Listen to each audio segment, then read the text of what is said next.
February 14th, 2022. From El Cajon, California, this is episode 251 of You Can Bet On That.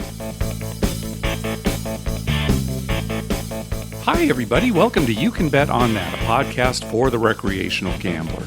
My name is Mark Duvall, and sitting across from me is Dr. Mike. Hello. So, the big news coming out of Las Vegas is Nevada has lifted their mask mandate. It was kind of sudden. You know, there was no build-up to it. It was just like, okay, it's over. I wonder if it has anything to do with the fact that the Super Bowl coming up and, you know, they want people to come into town and bet on it. Right, not have to wear a mask the whole time. I don't know. Is this speculation? I have no idea if that was behind it, but that could have something to do with it. That's not usually you. You're not a conspiracy theorist. No, I'm not. That is unusual for me. Yeah. That sounds like something I would say. Well, here in San Diego, it's going to be lifted on what, Tuesday? Yes. They picked Tuesday. Yeah, Tuesday was the day that we're all safe. Monday? Valentine's Day, you still have to wear a mask if you go into a restaurant on Valentine's Day. All right. The day after my parents' anniversary, it's lifted. I don't know. Having protection on Valentine's Day seems like a good idea. So, when we were up at the casino, there really wasn't a mask mandate at the casino, right? You know, it was still kind of a recommendation. Sovereign land. But a lot of people are still wearing, I'd say most people are wearing masks. My daughter said that if they lifted at school, my oldest daughter, she said she'd still wear hers for a while. And probably there will be kids who do. Yeah. I mean, you know, she won't be just the only one. Well, I've said it before, you know, I haven't had a cold in 2 years. Yeah, right. Right. It is nice. But anyway, for those who are thinking, oh, Vegas, I don't want to spend time in a casino and have to wear a mask. All right, well, you're in luck. So it's lifted for now. For right now. For right now. Once the Super Bowl's over, maybe they'll put it back up. Then all of a sudden it'll be the, what is it? Delta Omicron or Omicron something or other. It'll be something, We'll merge the two or something. Yeah, it'll be the Omega. What is it? Omicron Omega or Omega Omicron? Just make something up. I don't know. Yeah, just make something up. Right, the Beelzebub variant. Why can't we just play craps in peace? Well, Mike, there's been another gambling-nun story. A story of a nun who embezzled money to gamble. Seems like every week there's another nun in trouble. This time it was an 80-year-old former nun who admitted to stealing $835,000 from a Los Angeles elementary school, and a lot of it was lavish kind of vacations and gambling trips. Yeah. She was facing up to 40 years in prison. She's 80 years old, so they only sentenced her to a year and a day. I mean, 80 years old in prison, that a year probably is going to feel like 40 years when you're that age. But with general population too. That's rough. I wouldn't say this is an epidemic. Of course, these stories make the news, and there are, thousands of other nuns who aren't embezzling money for their gambling habit. But, what is it? It's the Super Bowl, Mark. Oh, yeah. That's what it is. She wanted to make a large wager on the Super Bowl. That's the story they're not telling you. That's my conspiracy theory. All right. So it all comes down to the Super Bowl is what you're saying. Yeah. Okay. She had to get a bet in. She's originally from Cincinnati. Oh, okay. Yeah. I could get one more bet in, and then she was arrested. I don't know. The timeline doesn't work for me, Mike. Yeah. She was just sentenced. I don't know. This timeline doesn't seem to work for me, Mike. All right. Well, how about a good story? How about a happy story? Okay. All right. So on January 8th, Arizona resident Robert Taylor was playing a slot machine at TI in Las Vegas, and he hit a jackpot for $229,000. But because of what they're calling a communications error, that's the words they use. So I don't know if that's electronic or, a couple of slot attendants did something like that. A communication error, the machine didn't indicate that he had won the jackpot. It didn't even indicate it to the staff at TI that he had won. So once the error was discovered, the Gambling Control Board set out to find Mr. Taylor to let him know that he had won. And that's exactly what they did. And now from their release, they said the investigation to find Taylor involved reviewing multiple hours of surveillance video, interviewing witnesses, reviewing electronic records, and analyzing rideshare information. So I'm guessing he didn't use his player's card because it seems like that would be an easy way to track him down, unless that was part of the malfunction too, was that, it wasn't reading his card right, him, or something like that. But they did track him down, and so, he's heading in to get his jackpot. So it's a good story. It's kind of a good story. The interesting part to me was further in the article when they reported that it was a nun walking by the machine who realized he had won. Okay. He wasn't paying enough attention. The nun saw it and immediately called up to the surveillance video. I think that guy should have won. I missed that part of the article. I'm glad you filled that in at the end there, and that it's good news for nuns. Good news for nuns. Some redemption for the nunnery. Now, I was thinking about this, Mike. Every slot machine, every video poker machine has a sign on it that says, malfunction voids all pays and plays. Right. Well, this sounds like a malfunction. Maybe it was but they're saying communications error. And maybe there's a difference when it comes, because I think it was a progressive jackpot. Oh, right. And there might be different laws regarding that. Yeah. But, instead of just falling back on that, they actually tried to track him down. And, when it comes to these progressive jackpots, too, it's not like if nobody wins it, TI gets to keep it. It's the thing that eventually gets won. Right. Somebody wins. Yeah. So it's in their best interest. Yeah. Now, in going along with our NFL theme day, since today is the Super Bowl. That is, we're recording on Super Bowl Sunday. I would like to say that, how would you feel if someone just showed up at your door afterwards and said, hey, you just won $229,000 you didn't know about. How does that feel? Okay, honestly, I'd be very skeptical and think it was a scam. It's a scam, yeah, right. Sure. Right, it's just like in the Super Bowl when at the end of the game they go up to one of the winning players, the guy who's maybe going to be MVP, and say, you just won the Super Bowl, how does it feel? Yeah. It's the stupidest question ever asked to anyone ever. Wow. Isn't it true? Well, I mean, you just won, how does it feel? I don't know. I don't know that we played that well. Yeah. You never hear that. No, you don't. That'd be refreshing. It'd be refreshing. I'm glad we won, but what a terrible game. I'm glad we won, but our offensive line sucked. I mean, they were bad. I got sacked about 12 times. And all right. I'll splice something together where first it's the reporter saying, how do you feel? Yeah. And then I'll put in some comment like, well, we really stunk up the joint or something to that There effect. you go. Yeah. It's equivalent to, somebody showing up your door and saying, you just won $229,000. How does that feel? Yeah, but I don't think of the Super Bowl. They say, I think this is a scam. Yeah. I don't think they feel that way when they've just played the Super Bowl. That's right. This was rigged. What? Super Bowl? I don't think so. All right. Hey, we got a message from listener David who came across a new Pai Gow poker game, basically a face-up Pai Gow poker game. He saw it at the Grand Sierra Resort in Reno. And like traditional face-up Pai Gow poker, it's a non-commission game, right? Where you get to see the dealer's cards up front. The catch. Yeah, so the catch in regular face-up Pai Gow poker is that if the dealer has ace high, all hands are a push. Right. And that's how they maintain a house edge, right? Yeah.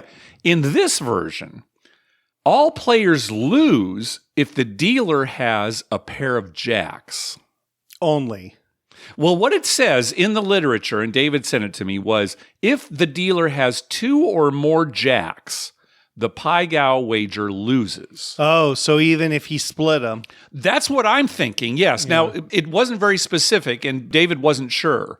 But yeah, it sounds like, in your example, let's say you have a straight. Let's say you have like a jack-high straight with an ace-jack in the two-card hand. Or a jack-2 in the hand. Or anything, anything like that, right? Technically, the dealer has a pair of jacks, even though they might not be playing the pair of jacks in the five-card hand. Right. The same thing might be true with like a full house.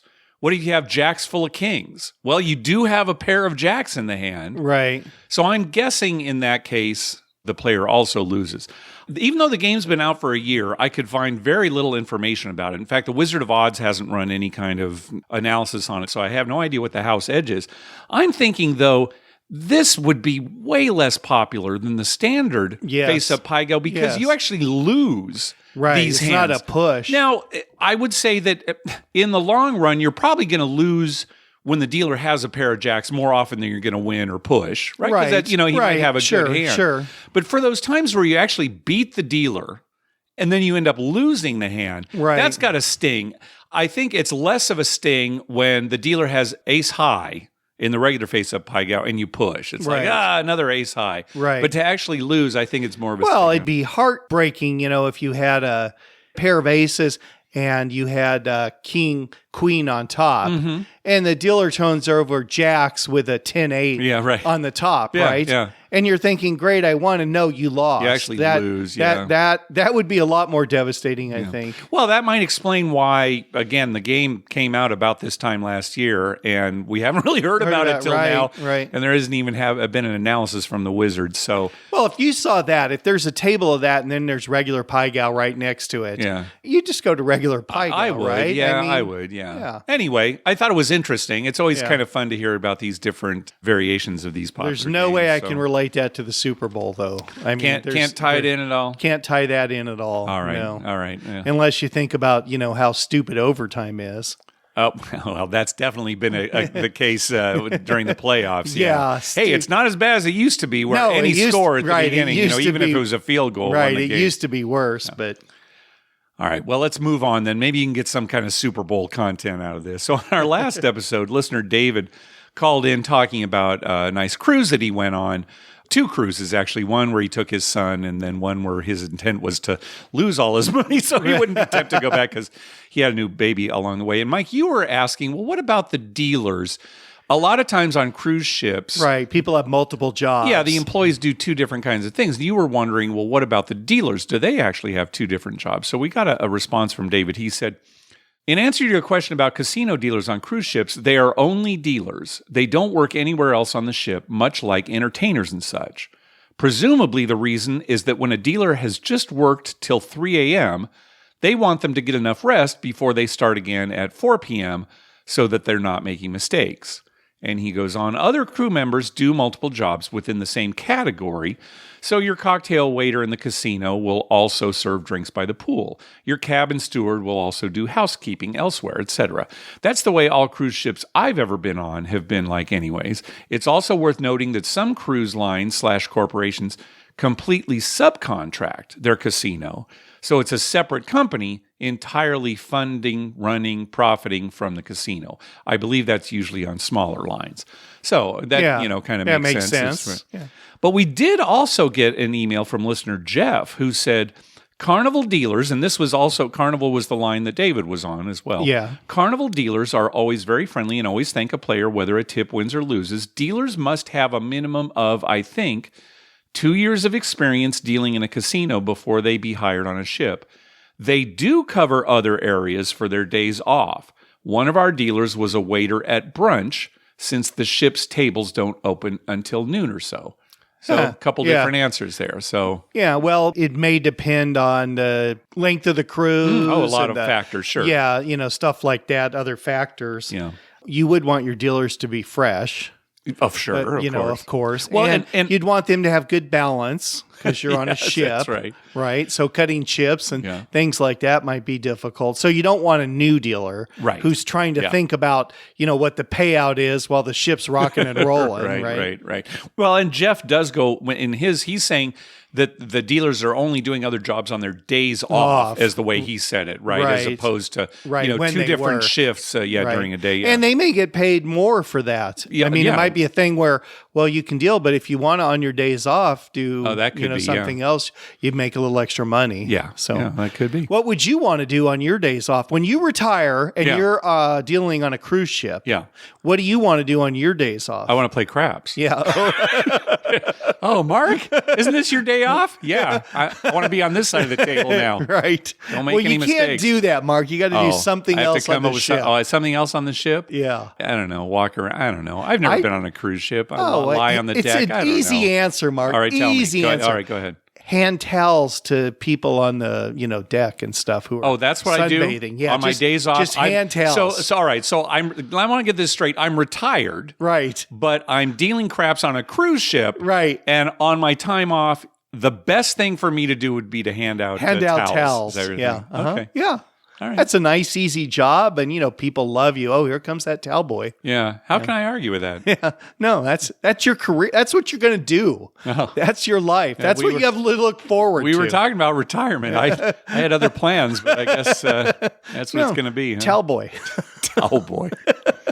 What are you looking forward to most in retirement? Handing out towels? Towels. It'd be towel boy. Just like the towel boy in the NFL who, when you come to the sidelines, they hand you the towel. Yeah. I always wanted to be one of those people that squeezes Gatorade into somebody else's without mouth. touching the... Yeah, that's just right. Squeeze it. Oh, man. Put like hot sauce in there. All kinds of stuff. I'll be 90 years old and doing it. Yeah. And I'll be deliberately putting in hot sauce, and they'll just thinking, oh, Mark's 90. He didn't know what he was doing. Yeah, the Bengals had to take a timeout because one of their players evidently got a mouthful of hot sauce. Well, they're going to want that timeout come the end of the game. That's unfortunate. That's unfortunate. Can't blame that towel boy, though. Now he's 90. He's 90. Took him 10 minutes to get out there.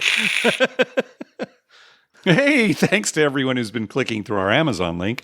Remember, whenever you're going to buy something through Amazon, please go to our page first, youcanbetonthat.com, and click through our Amazon link towards the top of the page. All right, let's move on to our voicemails. First up is Cody. Hey guys, it's Cody from Alabama. I don't have a current trip report.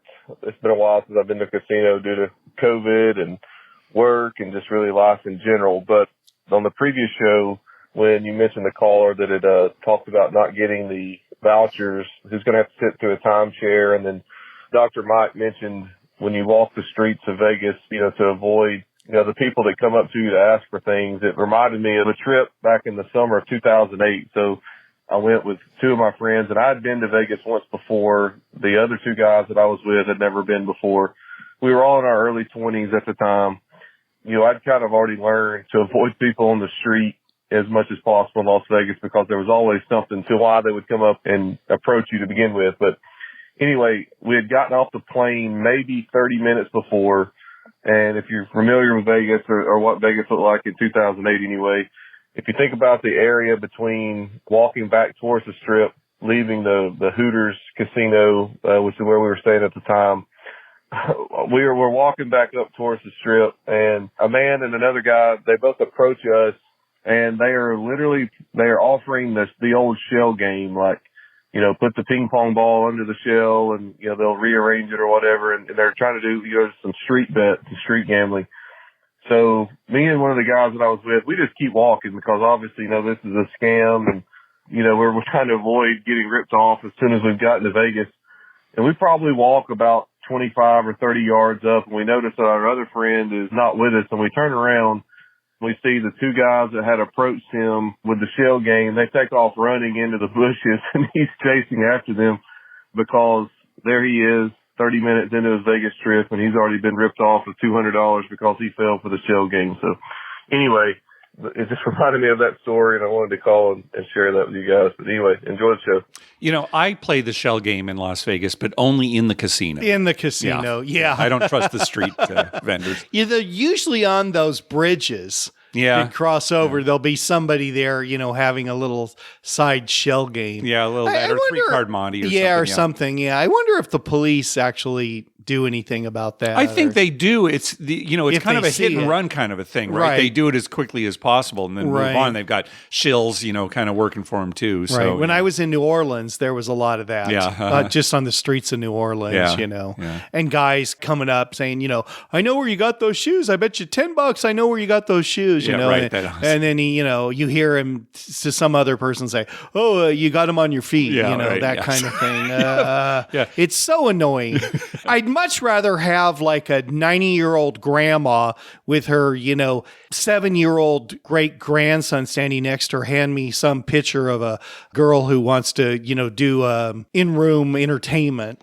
That's what you'd prefer. So I actually prefer that than the shell game. It's easier to say no to her than it is to those shell game people. So a 90-year-old great grandmother and her 7-year-old on the street porn slapping. Yeah, porn slapping. You'd prefer that. Well, I guess I'd prefer that. I think I'd prefer nothing at all, but if I had to make a choice. I like it that you can just walk away from that. You just shake your head and walk on. Okay. Those shell game people, they actually work hard to get you to play. Oh, of course. And sure. try and shame you. Yeah, if you're right. with a girl, then they, come on, like you're going to be. You're not man enough. You're not man enough to play this shell this game. Scam. Just like the NFL. Oh, you're not man enough to play offensive line. Oh, yeah, you brought it around again. Good for you.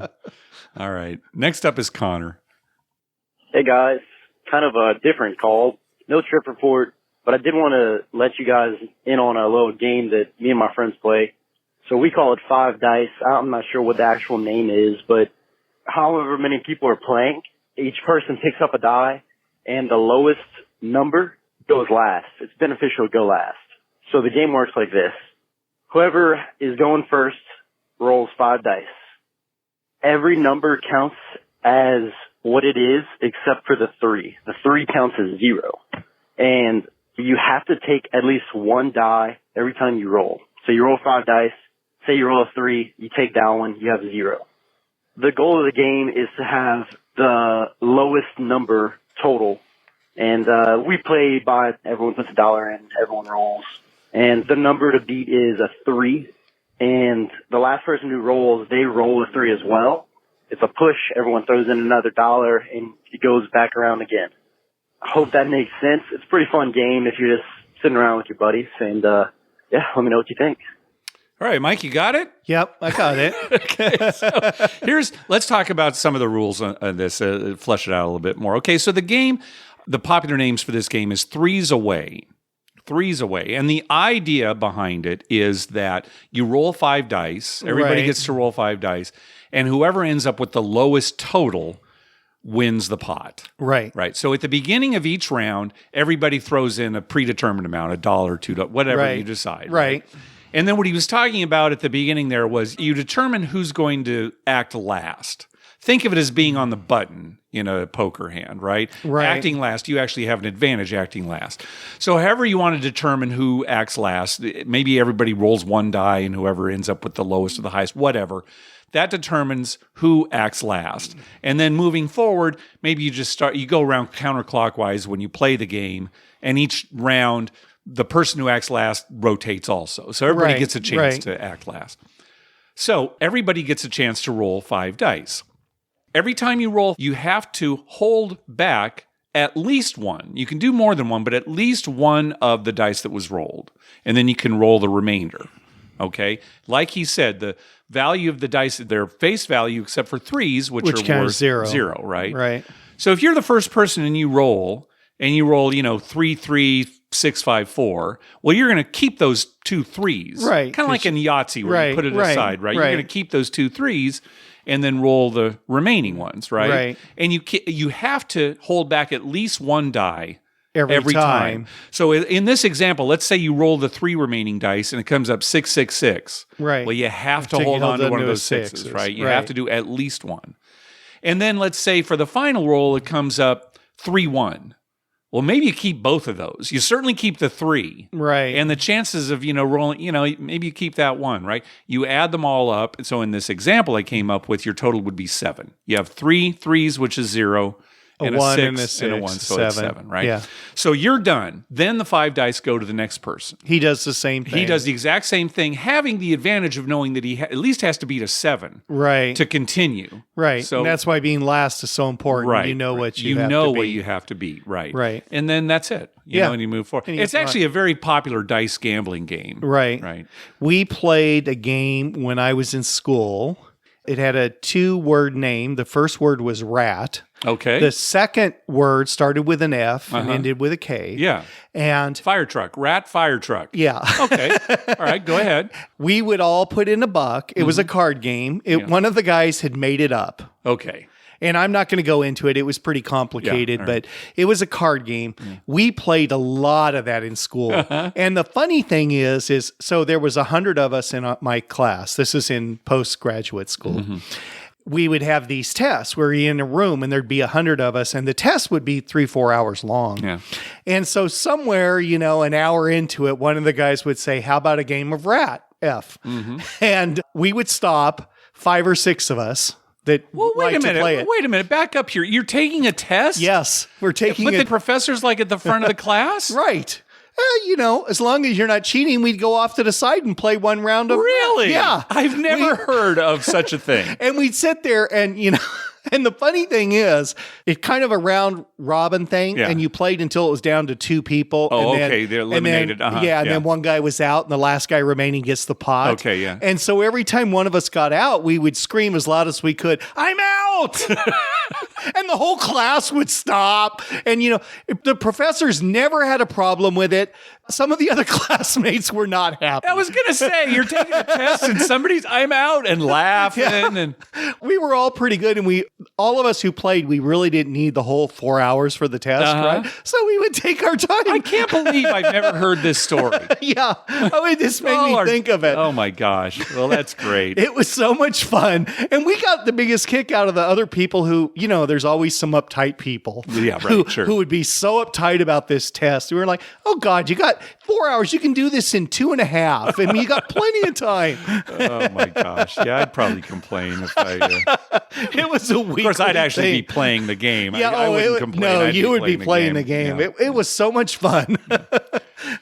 Well, anyway, Connor did follow up with another rule that they have, at least in their game, and that is if anybody rolls all 5 of the same number, like a Yahtzee, they automatically win the pot. Oh, you don't have to continue with the game. It's like an automatic winner. Oh, that's nice. Yeah. So. Hard to do. Yeah, right. Yeah. So give it a try. 3's away. And you can look online, too. There are a lot of different variations in the way people play. So people all during halftime at the Super Bowl, "This show sucks. Let's play some 3's away." I may do that today. Now that you mention it, I'm going to take some dice over as we watch the game. So.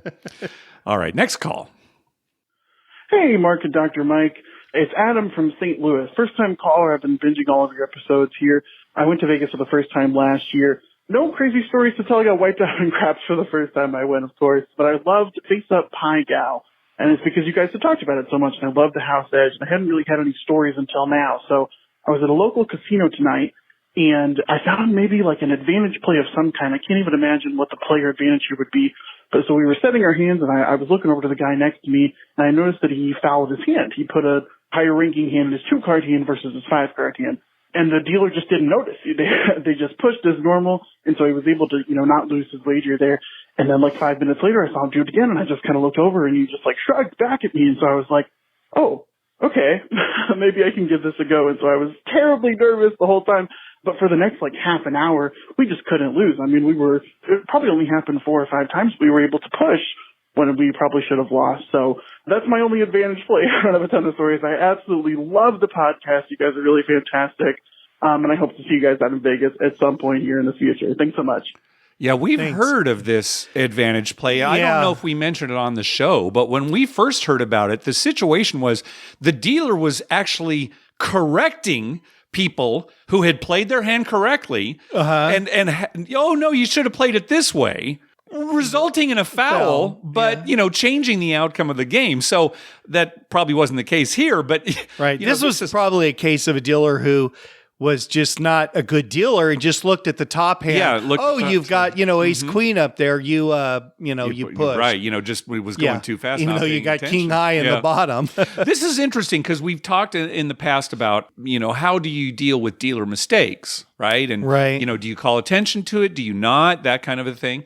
And this is a little bit of a different layer because most of the cases we talk about was, he paid me $40 instead of $35 on my 6, and that was it. But here's a situation where a player can actually do something to instigate a dealer mistake. Right. It's an action by the player that, I think the dealer's going to make a mistake if I do this. Right. So and by fouling their hand, they're not really cheating. That's, what is cheating, it's up to it's up to the dealer to say, "Oh, you fouled your hand here." Yeah. You can't set it that way. Yeah. And that's not to say you couldn't be trespassed from a player. Right. If they see you consistently doing something like that. So it's one of those dealer mistakes that maybe is a little riskier and maybe, make your own judgment from an ethical standpoint as to what it does. But what if it's definitely an advantage play. What if you fouled your hand intentionally because you had a bad hand? Okay. But it turned out if you had played it properly, you would have won because they had a worse hand. All right. Well, and the dealer said, "Oh no, you fouled." No, then you're lose. an idiot because this is face up pie gow we're talking about. You see the dealer's hand. All right. So It still happen. Oh, I agree. One of us could easily do it. I could see it happening, right? It could easily You just happen. misread your hand. I definitely could see it. But anyway, so watch out for that kind of thing. Yeah, just dealers who maybe they've come. We've talked about this too. If they're coming from maybe a regular pie gow game, you see it a lot with blackjack dealers who they've been dealing regular blackjack all day long, and suddenly they move over to free bet blackjack or switch blackjack, right? Right. And they forget that a 22 is a push for everybody, right? When they bust with 22, they just forget, right? So that could be some of it too, something to watch out for. Well, this is, one of those instances where, maybe it's cheating, maybe it's not. It's kind of like the NFL and the Super Bowl. Maybe the refs are in cahoots, maybe they're not. Who knows? All right. Thanks for tying it in again. I just had to do it. Let's move to the next call, please. Hello, Mark and Dr. Mike. This is Frank from St. Louis. I have a small trip report with a life lesson and a future trip coming up. My wife and I spent our 35th wedding anniversary in the great state of Maine. We went to the Bangor Casino. I think it's Hollywood sponsored. Went there in the morning. It's not a casino that's open 24 hours, kind of a locals casino. Not much going on there. Only 2 blackjack tables, a couple carnival games and slots. There might have been 100 people there, but even though smoking was allowed, not one smoker in the whole place, which was amazing. I asked about the craps table, and they said closed until further notice. They just have a staffing shortage. The crew was very nice, the ones we played with. But the most important part of this trip was that I had planned some of the activities for our wedding anniversary. And so I let my wife choose what she wanted to do that day, and she said, let's go to the casino, which was amazing because when we were married, she detested, abhorred gambling, and now 35 years later, she's picking that place to go. So those of you that are married, that has a spouse that doesn't like gambling, hang in there. You can wear them down and show them the good side of life. Wear them down. We have a future trip coming up to Las Vegas. We're going to try to come back out towards the end of February. Only hit the downtown casino. So if you see any of us walking around on the last Friday of the month downtown as a group, feel free to join us. All are welcome. That will be Friday the 25th. One side note, though, I'm considering myself a medium-sized roller, and even trying to get a free hotel room out there is like pulling teeth. No pun, Dr. Mike. These guys won't give you anything, and it's really sad the way it's gone. Before you could call the casino host and get what you needed, and now they're offering you maybe 20% off. So I hope the circle comes back to the players' favor. I'm not sure when it's going to happen, but as always, I enjoy your show, and I'll call you and let you know how our downtown walk went in a couple weeks. Thank you.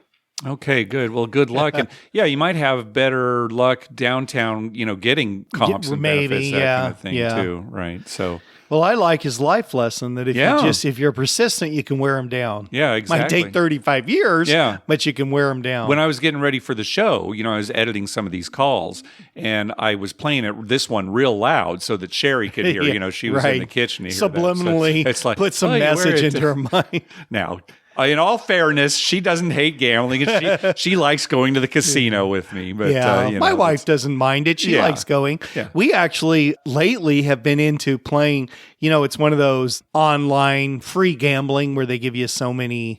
Well, they give you so many to start, and then if you run out of coins, then you can buy more for $1 or $2. Yeah, right. We've never bought any because we've never run out. Yeah. But we play that every night before we go to bed. So what do you play? Is it just slots? Is it? It's slots. Okay, it's slots. Yeah, it's just slots. Yeah. But we have, there's a whole slew of different slots, and we have fun, just watching that thing spin around. Within a year, I'm going to be going up to the casino. You're going to say, no, I'm just going to go with Lynn. We just want to play slots. Yeah, we're just going to play slots. I'm going to be at the craps table talking to the dealers. They're just going to be dumbfounded. Yeah, there's a lot of them I actually found I like. I like watching, the buffaloes. And there's this one where these little kitties come up and you can yell, I got 8 kitties. Is it kitty glitter? Is that the one? Kitty glitter? I don't know. That online it might be something different. So good for you, Dr. Mike. I just like saying kitty. Yeah, I do too. Kitty. We got kitties. We got a couple of kitties. Right. Where are the kitties? It's a fun word, really. All right, last call. Hello, Mark and Dr. Mike. My name is Ed. I'm first-time caller, long-time listener. Love your podcast. Want to give you a short trip report. I went to Reno over the weekend. Stayed at the Grand Sierra Resort, or GSR. It's a beautiful resort. They had 2 craps tables open. One's a $15 table. The other one's a $25 table. They both have repeater bets.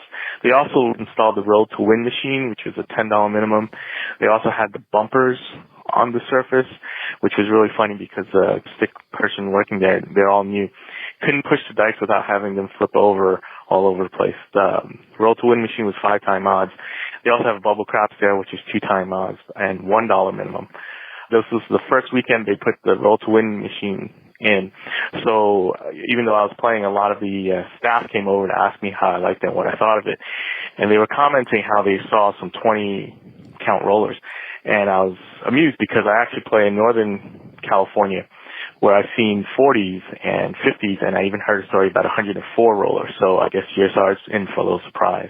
I also made a short stop at Silver Legacy, which is also in Reno, called The Row. They're down to 1 table with a fire bet, $25 minimum. They also put in a new Roll to Win machine for $10. And I made a short stop in the morning at Peppermill, which has 2 tables, but only one was open in the mornings. But it was a $10 minimum, which was really great. I thought I'd give you one story. When I was at Peppermill, there was this one guy rolling, and he would moan every time he rolled dice. It was really kind of awkward at first. I'm not going to try to reproduce it because I don't think I'd do it justice, but he would moan as if he was doing something inappropriate. But the other thing that he would do, which is really funny, is he would get all 5 dice and start banging them against the back wall, which happened to be the mirror. And the stickmen were getting so annoyed because he was banging so hard, they started getting worried that he was going to crack the mirror. So they kept telling him to stop, and the boxman was watching him. They're watching him. So he would bang the dice and then pick up the dice, throw them down, and moan as he rolled, calling the word dice at the same time. I thought that was really amusing. Again, I didn't really have a great trip, didn't really win any money, but did have fun playing live craps again after a long hiatus. Thanks for everything you do. Bye-bye. I love that, Adam. I think I'm going to do that. Just dice. That sounds like a hurt kind of moan. He was doing more of a dice. Dice. That's my new thing. Remind me if I forget, okay? That will be how you wear your wife down. Nice. All right, we can go. Oh, dear. Oh. There's no way I can tie that to the NFL. Thank you. Although I would love it if, somebody lineman lined up and just moaned the whole time while the quarterback's calling Hey, it's better than Omaha. Omaha. This is the first we've heard about bumpers on the surface of Roll to Win tables. We were kind of joking about that. Yeah. But that is apparently what they're, at least some places are doing. Yeah, you can't slide the dice with that. Yeah, right, to prevent the dice sliding. So how does interesting. That work, though, with... I don't know. Just kind of, but you can't slide them. It's going to hit something. But I can understand that it'd be a little harder to send the dice, right? Because every time it goes over a bump, it's flipping. And, maybe... Just little dimples in the... I don't know. We'll have to see. Yeah. If anybody's able to send us a picture, I'd love to see what these bumps look like on the surface of the table. All right, so I think we mentioned this earlier before. We're actually recording on Super Bowl Sunday. Game's about 5 hours away as we record this. We want to thank a couple of people. Number one, Jim from New York started making some football bets for us, beginning with the playoffs, I believe. And he would ask us what we wanted to bet on. And I would always defer to you. We were doing miserably. Your picks were we didn't win a single bet. I mean, it was terrible. It was weird. So for the Super Bowl, Jim said, okay, don't let Dr. Mike pick, let his daughters pick. Right. So your daughters have picked our 4 Super Bowl picks that Jim from New York has made. And they did it by consensus. The two of them discussed what they thought. Okay, good. So specifically, heads or tails on the coin flip, they picked tails.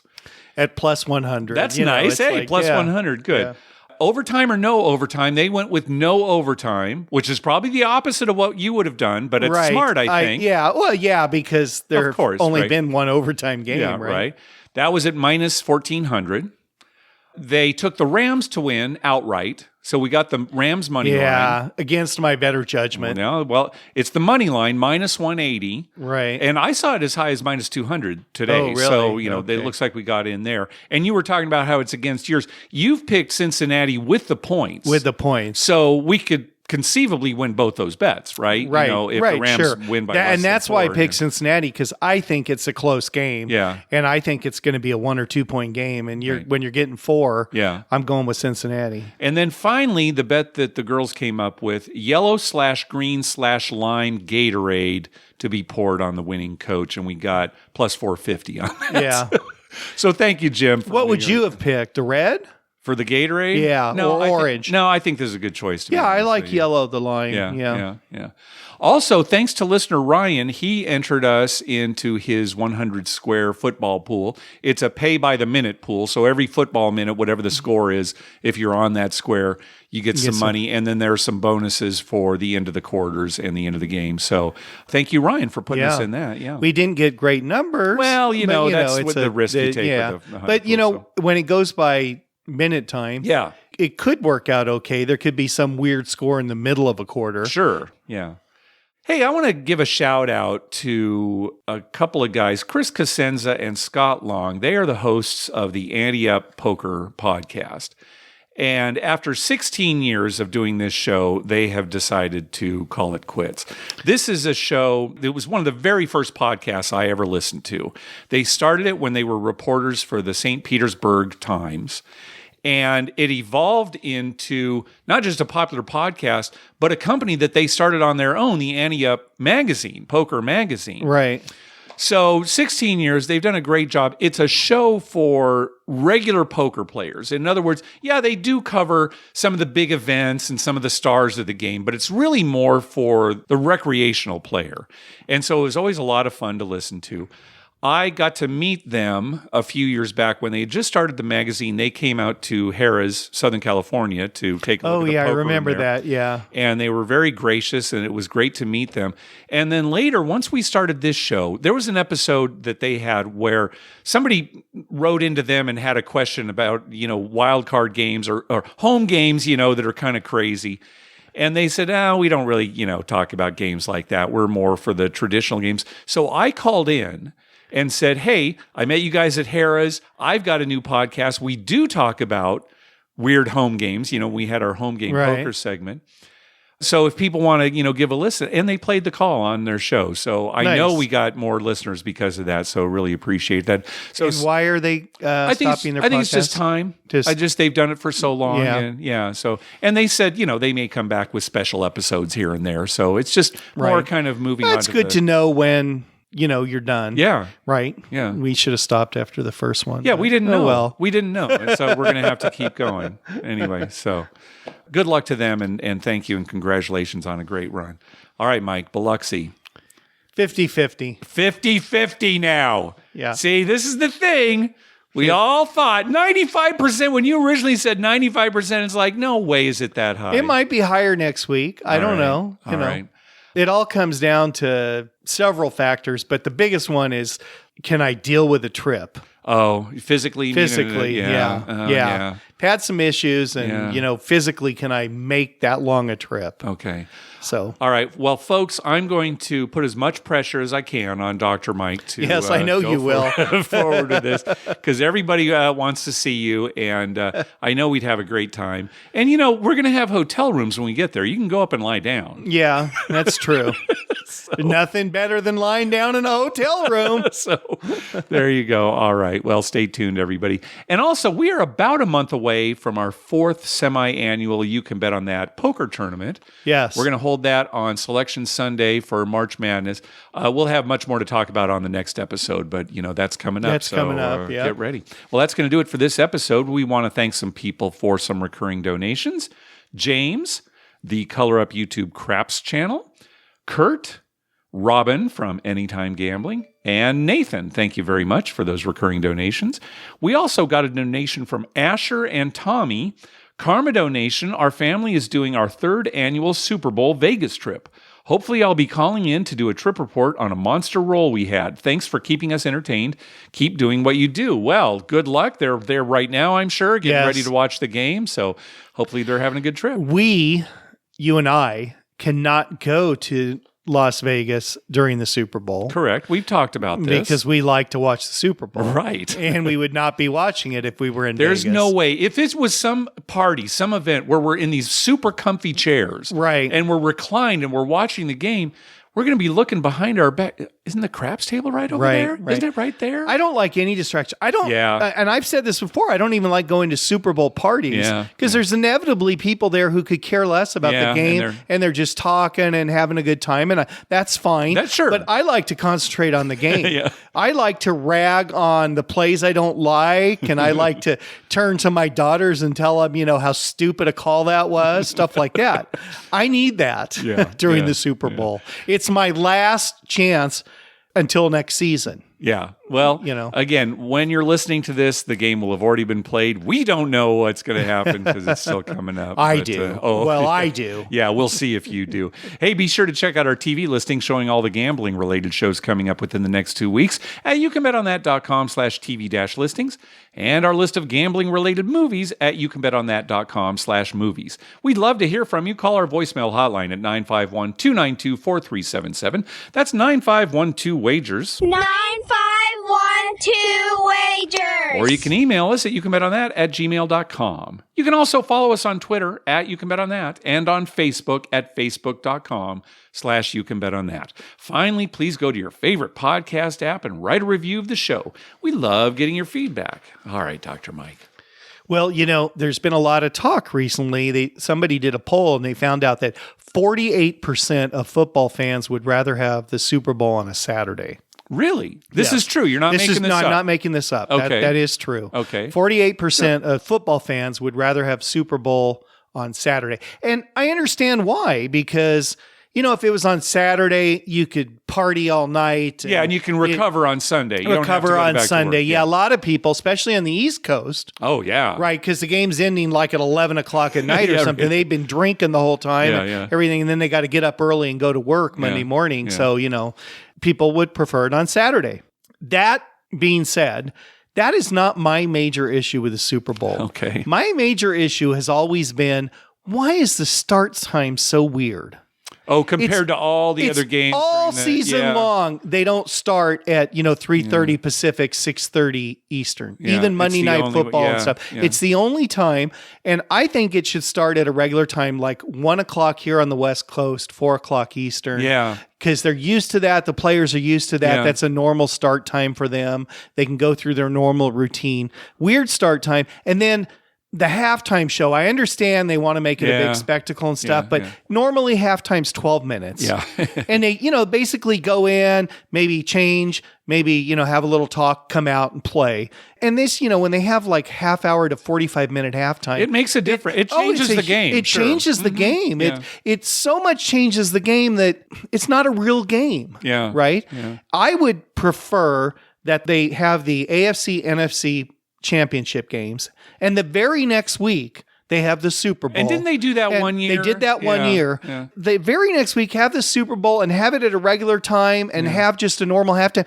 Before the game, have a huge show that you can televise. Well, but that's not going to get the ratings that a halftime show would. Maybe right before the game, though. People. Still. I mean, NBC's broadcast today started at 9 a.m. Yeah, our I know, time. yeah. The game's at 3:30. Yeah. My daughter's like, what? There's a 6.5 hour pregame? Yeah. And I'm like, yeah. Well, the first part talks, and as it gets closer, it gets more entertaining. Yeah. But okay, it's so different than a regular game. Yeah. And from a betting standpoint, it's not normal. All right. It's hard to figure out. I think the reason they come up with this time is they don't want it as late as a typical Sunday night, Monday night football game because of what you said. It would go so late, right? Right. But they still want to kind of make it prime time-ish for the East Coast. Right. So starting at 6:30 Eastern, that pushes it into prime time, especially on a Sunday. Well, so I'm sure how that's about why starting they do at it. 5 o'clock Eastern? Yeah. That would be a little better. Yeah. Because typically it's around 4 hours because of the halftime and stuff. So it ended at 9 Eastern. People would still, be able to go to bed at a normal time, even though they're wasted. Yeah. So all right. Well, this is an interesting enough conversation, but it's not going to change anytime soon. No. And I understand why the NFL does it. It's all about money. It's all about being in prime time. It's all about this huge halftime show so you can sell commercials and stuff. Yeah. And, the commercials are a big part of it and everything. But for me, as a sports fan, I don't want anything interfering with a sporting event. Sure, I understand. I just want the sports. Yeah, sure. We can do all that other stuff before or after, and, we can have a big show afterwards. All right, Mike, let's go get ready for the game. And, all right. Well, I hope everyone enjoys the Cincinnati Bengals win 31-30. All right. Thanks for listening. Good night.